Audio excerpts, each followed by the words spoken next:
Shalom, BigDaddyBigz here, productreviewdude.com, and today is January the 26th. Today's reading is Leviticus 11, 11 through 14.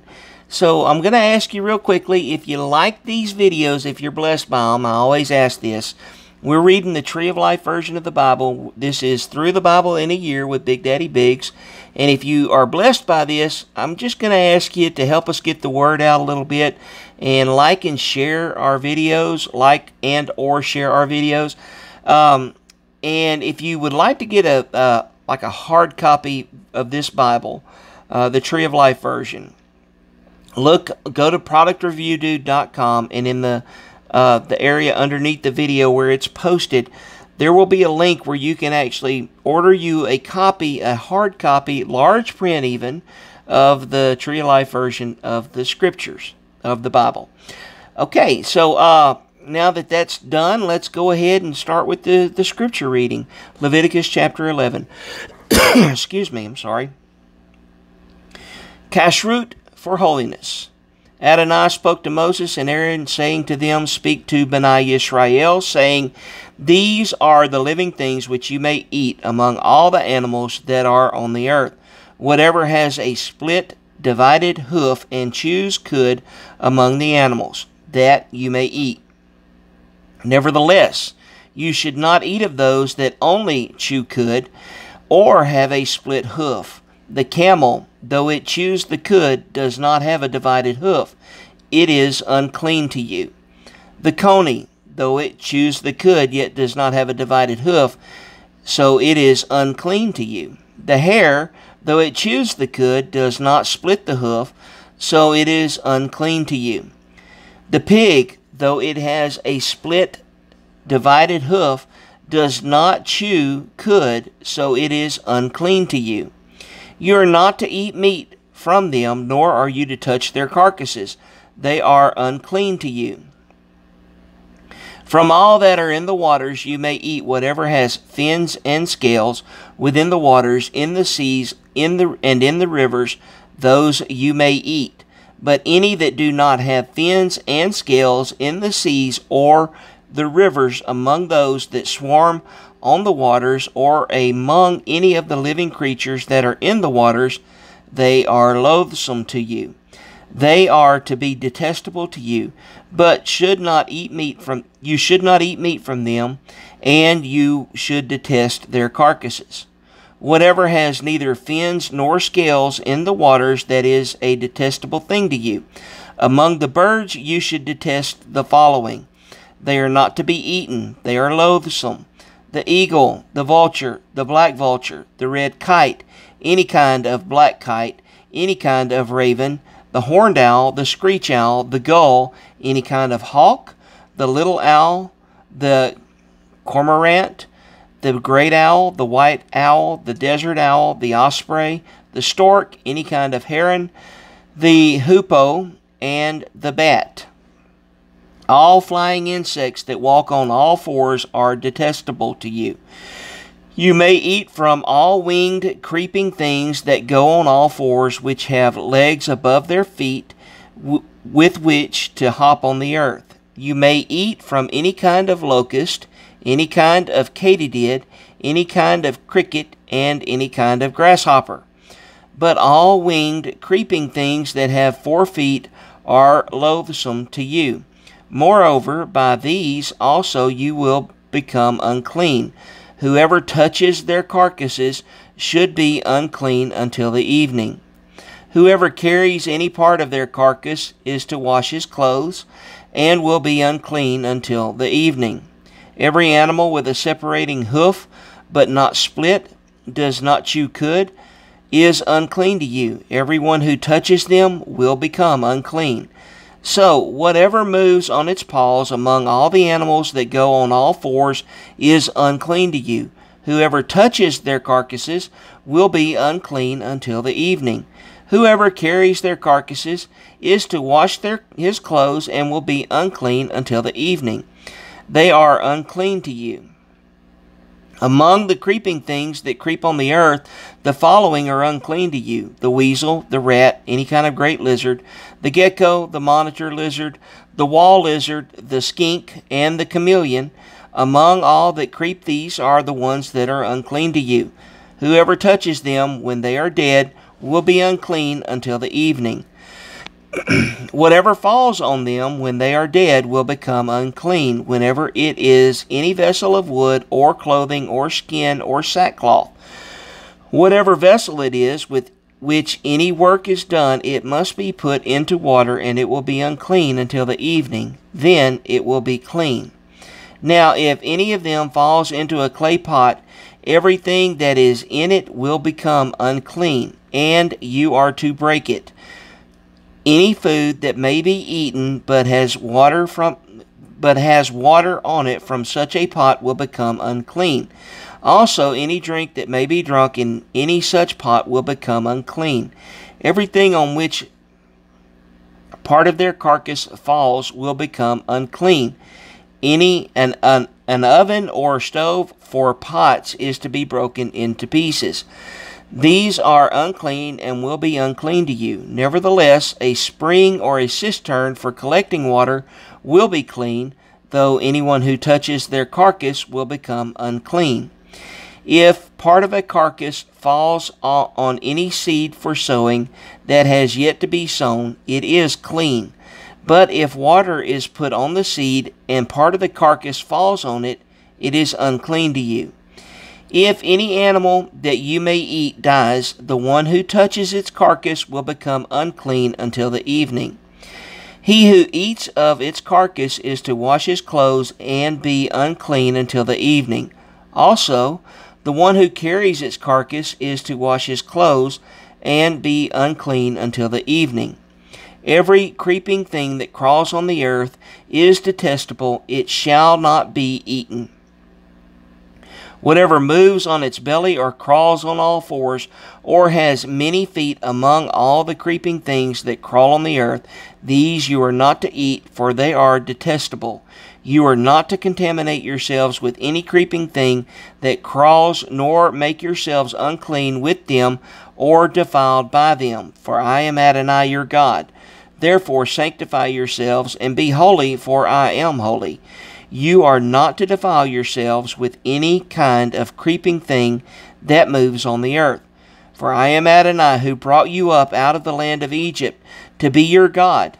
Therefore you should be holy, for I am holy. This is the Torah of the animal, the bird, every living creature that moves in the water, and every creature that creeps on the earth, to make a distinction between the unclean and the clean, and between the living thing that may be eaten and the living thing that may not be eaten. Leviticus chapter 12.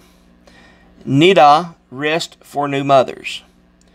Then Adonai spoke to Moses, saying, Speak to Bnei Israel, instructing, if a woman conceives and bears a male child, then she will be unclean for 7 days, as in the days of her nidah she will be unclean. In the eighth day the flesh of his foreskin is to be circumcised. She must wait during the blood of purification for 33 days. She is not to touch any holy thing, nor come into the sanctuary until the days of her purifying are completed. But if she bears a female child, then she will be unclean for 2 weeks, as in her nidah, and she is to wait in the blood of purification for 66 days.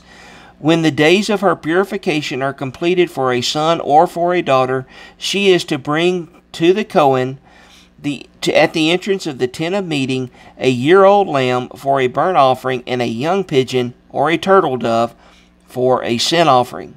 He is to present it before Adonai and make atonement for her. Then she will be cleansed from the discharge of her blood.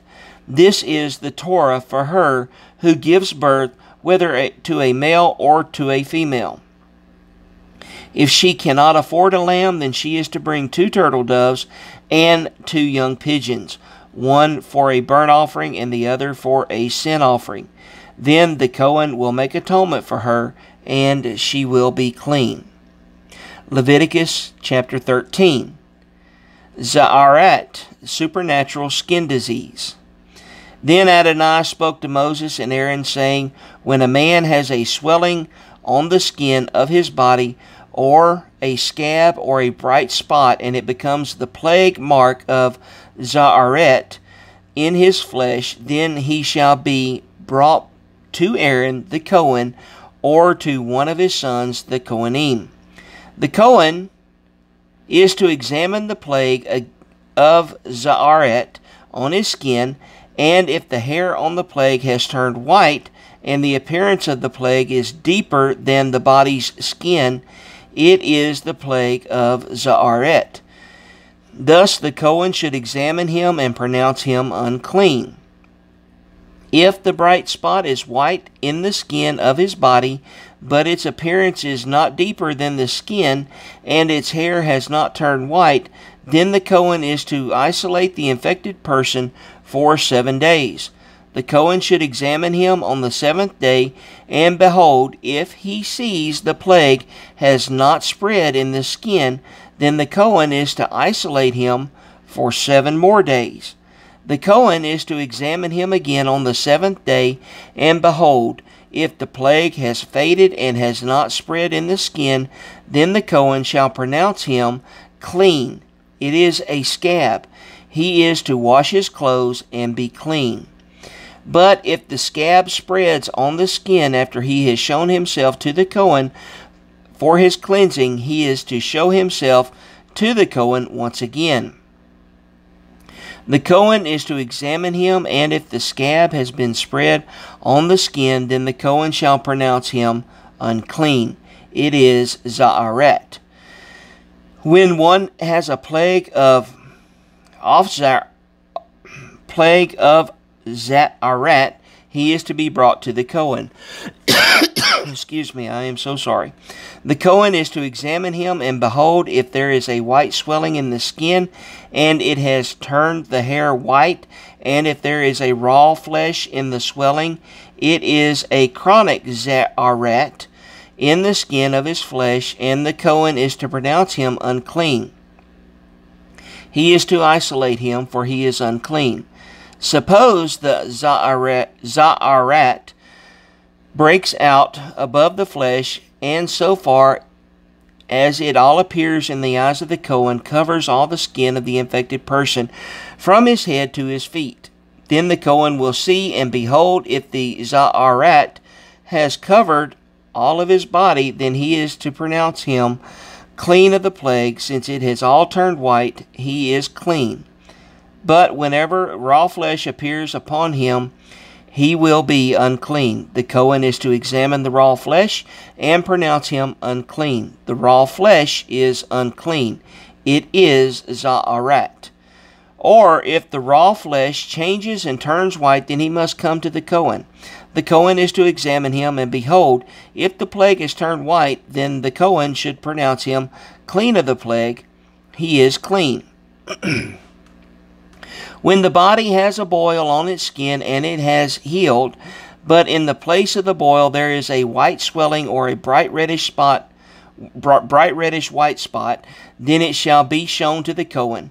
The Cohen is to examine it, and behold, if its appearance is lower than the skin, and its hair has turned white, then the Cohen is to pronounce him unclean. It is a plague of Za'arat that has broken out within the boil. But if the Cohen examines it and sees there are no white hairs within it, and if it's not deeper than the skin but is faded, then the Cohen is to isolate him 7 days. If it spreads to the skin, then the Cohen is to pronounce him unclean. It is a plague. But if the bright spot stays in its place and has not spread, it is merely the scar from the boil. The Cohen is to pronounce him clean.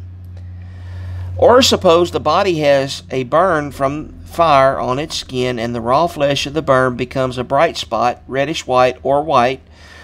The Cohen is to examine it, and behold, if the hair in the bright spot has turned white, and its appearance is deeper than the skin, it is Za'arat. it has broken out of the burning, and the Kohen is to pronounce him unclean. It is the plague of Za'aret.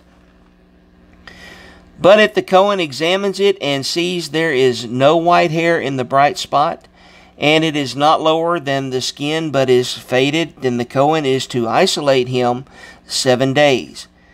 Then the Kohen is to examine him on the 7th day. If it has spread in the skin, then the Kohen is to pronounce him unclean. It is the plague of Za'aret.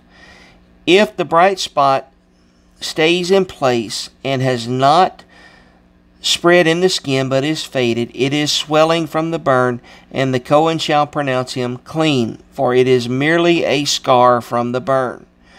When a man or woman has a plague on the head or on the chin, then the Kohen is to examine the plague, and behold, if its appearance is deeper than the skin, and the hair in it is yellow and thin, and then the Kohen is to pronounce him unclean. It is a scab, Za'arat, of the head or the chin. If the Kohen examines the plague of the scab, and behold, its appearance is no deeper than the skin, and there is no black hair within it, then the Kohen is to isolate the person infected with the scab for 7 days. On the 7th day, the Kohen is to examine the plague, and behold, if the scab has not spread, and there is no yellow hair in it, and the appearance of the scab is no deeper than the skin, then he should be shaved, but he is not to shave the scab. The Kohen is then to isolate the one who has the scab for 7 more days. On the 7th day, the Kohen is to examine the scab, and behold, if the scab has not spread in the skin, and its appearance is no deeper than the skin, then the Kohen shall pronounce him clean. He is to wash his clothes and be clean. But if the scab spreads in the skin after his cleansing, then the Kohen is to examine him, and behold, if the scab has spread in the skin, the Kohen may not look for the yellow hair. He is unclean. But if he sees the scab is stopped and black hair has grown in it, the scab is healed and he is clean. The Kohen should pronounce him clean. Suppose a man or a woman has bright spots on the skin of the body, bright white spots. Then the Kohen is to examine them, and behold, if the bright spots on the skin of their body are a dull white, it is a harmless rash broken out in the skin. He is clean. Baldness is clean. If a man's hair has fallen from his head, he is bald. He is clean. Or if the borders of his face become bald, his forehead is bald. He is clean. But if on the bald head or bald forehead there is a reddish-white plague, it is Za'aret, breaking out in his bald head or bald forehead. Then the Kohen is to examine him, and behold, if the rising of the plague is reddish-white on his bald head or bald forehead, like the appearance of Za'arat in the skin of the flesh, he is a man with Za'arat. He is unclean. The Kohen should definitely pronounce him unclean. His plague mark on his forehead is on his forehead. His plague mark is on his head. Unclean, unclean.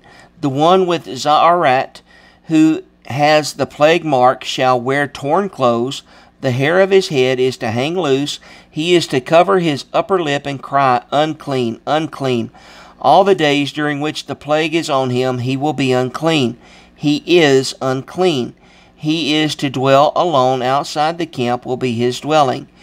Also, when a garment has a mark of Za'arat on it, whether it is a woolen or a linen garment, whether it is woven or textured, linen or wool, leather or anything made from leather, or if the mark is greenish or reddish within the garment or in the leather or in the weaving or the texture or in anything made from leather, it is the plague of Za'arat, and shall be shown to the Kohen. The Kohen is to examine the plague and isolate it for 7 days. Then he is to re-examine the plague on the 7th day. If the plague has spread in the garment, either in the weaving, the texture, or the leather, whatever the use for the leather may be, the plague is a destructive mildew. It is unclean. He is to burn the garment for the weaving or the texture, wool or linen or anything of leather in which the plague resides, for it is a destructive mildew. It is to be burned in the fire. If the Cohen examines it, and behold, the plague has not spread in the garment, either in the weaving, the texture, or in anything made of leather, the Cohen shall command that they wash the thing which has the mark, and he is to isolate it 7 more days. Then the Cohen is to re-examine it after the mark has been washed, and behold, if the mark has not changed its color and has not spread, it is unclean. You are to burn it in the fire, whether the rot is inside or outside. If the Cohen looks and sees the mark has faded after it has been washed, then he is to tear it out of the garment, or the leather, or weaving, or texture. But if it appears again in the garment, either in the weaving, the texture, or in anything made of leather, it is spreading. You are to burn it with fire, whatever has the mark.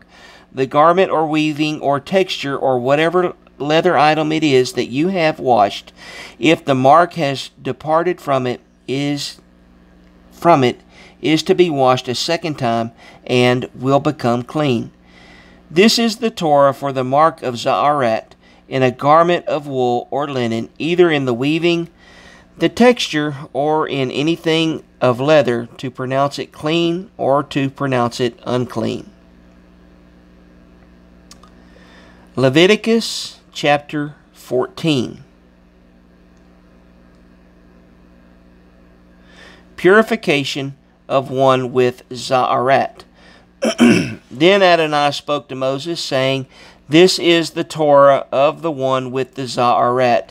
In the day of his cleansing he shall be brought to the Cohen, and the Cohen is to go to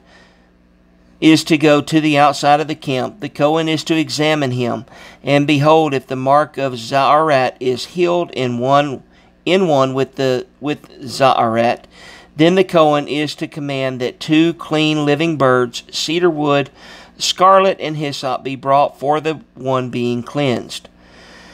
Then the Cohen shall command them to kill one of the birds in a clay pot over living water. As for the living bird, he is to take it, the cedar wood, the scarlet, and the hyssop, and dip them with the living bird into the blood of the bird that was killed over the living water. He is to sprinkle on the one being cleansed from the Za'arat 7 times, and pronounce him clean. Then release the living bird over the open field. The one to be cleansed must wash his clothes, shave off all his hair, and bathe himself in water. Then he shall be clean. After that he may come into the camp, but is to dwell outside his tent for 7 days. Then on the 7th day he is to shave all his hair from his head, his beard, and his eyebrows. He must shave off all his hair.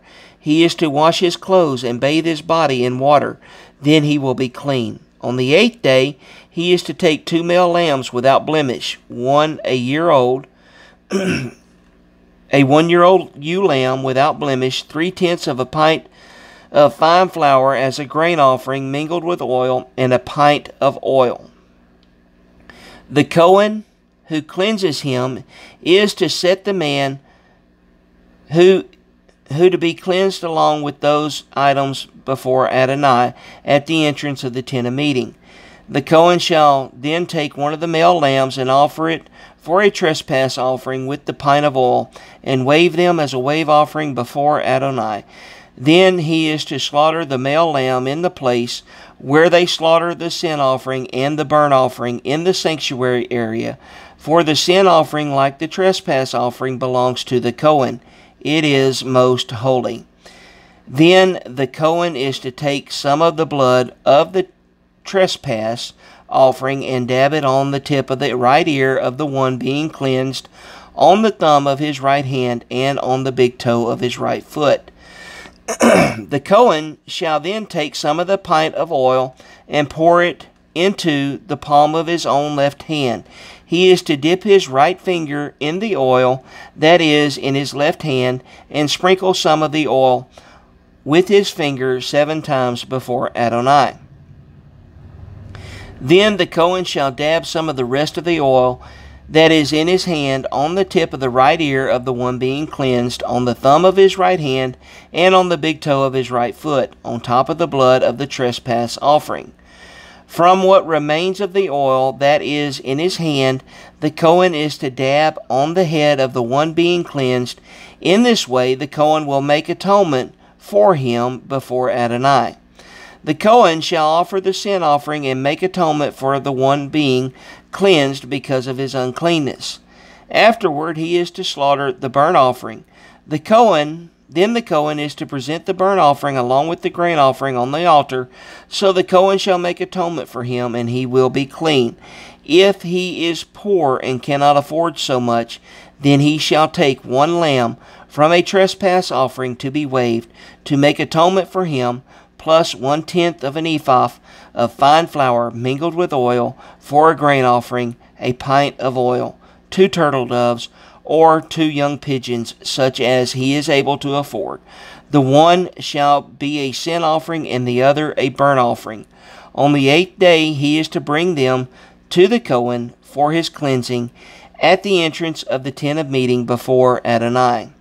The Cohen is to take the lamb of the trespass offering and the pint of oil, and wave them for a wave offering before Adonai. He is to slaughter the lamb of the trespass offering. The Cohen is to take some of the blood of the trespass offering and dab it on the tip of the right ear of the one being cleansed, on the thumb of his right hand, and on the big toe of his right foot. The Cohen shall then pour some of the oil into the palm of his own left hand. He is to sprinkle with his right finger some of the oil that is in his left hand 7 times before Adonai. Then the Cohen is to dab some of the oil that is in the hand on top of the right ear of the one being cleansed, also on the thumb of his right hand, and on the big toe of his right foot, on top of the place of the blood of the trespass offering.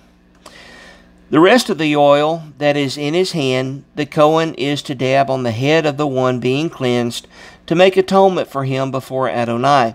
He is to offer 1 of the turtle doves of the young pigeons from what his hand can afford, the one for a sin offering and the other for a burnt offering with the grain offering. The Cohen shall make atonement for him, being cleansed before Adonai. This is the Torah for one who is the mark of Za'aret, who is not able to afford the sacrifice for his cleansing. I'm sorry. Purification of a house. Adonai spoke to Moses and Aaron, saying, Suppose you have come into the land of Canaan, which I give you for a possession, and I put a mark of Za'aret in a house in the land you possess. The one who owns the house shall come and tell the Cohen, saying, Something like a mark has appeared in my house. The Cohen is to order the house emptied before he goes in to examine the mark, so that nothing in the house might be made unclean. Then afterward the Cohen is to enter to inspect the house. He is to examine the mark, and behold, if the mark is in the walls of the house, with hollow streaks, greenish or reddish, and appears deeper than the wall, then the Cohen is to go out of the house to the door and close up the house for 7 days. Then the Cohen is to come again on the 7th day, and behold, if the mark is spread in the walls of the house, then the Cohen is to command that they take out the stones which are marked and throw them into an unclean place outside the city. He shall also have the inside of the house scraped all throughout, and they are to dump the mortar that they scraped off outside of the city into an unclean place. They may then take other stones and put them in the place of those stones. Likewise, he can take other mortar and plaster the house. But suppose the contamination returns, breaking out in the house after he has pulled out the stones and after he has scraped the house, and it has been replastered. Then the Cohen is to go examine, and behold, if the plague has spread within the house, it is a destructive mildew inside. It is unclean. He is to break down the house, its stones, its timber, along with all the house's mortar, and carry them out of the city into an unclean place. Moreover, whoever goes into the house while it is shut up will be unclean until evening. The one who lies down in the house must wash his clothes, and he who eats in the house must wash his clothes too. But if the Cohen comes in and inspects it, and behold, the plague is not spread within the house after it was replastered, then he shall pronounce the house clean, because the contamination is healed. In order to cleanse the house, he is to take 2 birds, cedar wood, scarlet, and hyssop. He is to kill one of the birds in a clay pot over living water. Then he is to take the cedar wood, the hyssop, the scarlet, and the living bird, and dip them into the blood of the slain bird as well as the living water, and sprinkle the house 7 times. He shall cleanse the house with the blood of the bird, with the living water, with the living bird, the cedar wood, and the hyssop, and the scarlet. But he is to let the living bird go out of the city into the open field. So he is to make atonement for the house, and it will be clean. This is the Torah of any mark of Za'arat, even for a scab, or the Za'arat, even in a garment, or for a house, or for a swelling, a scab, or a bright spot, to teach when it is unclean and when it is clean. This is the Torah of Za'arat. Y'all have a good day. God loves you. I love you. Bye-bye.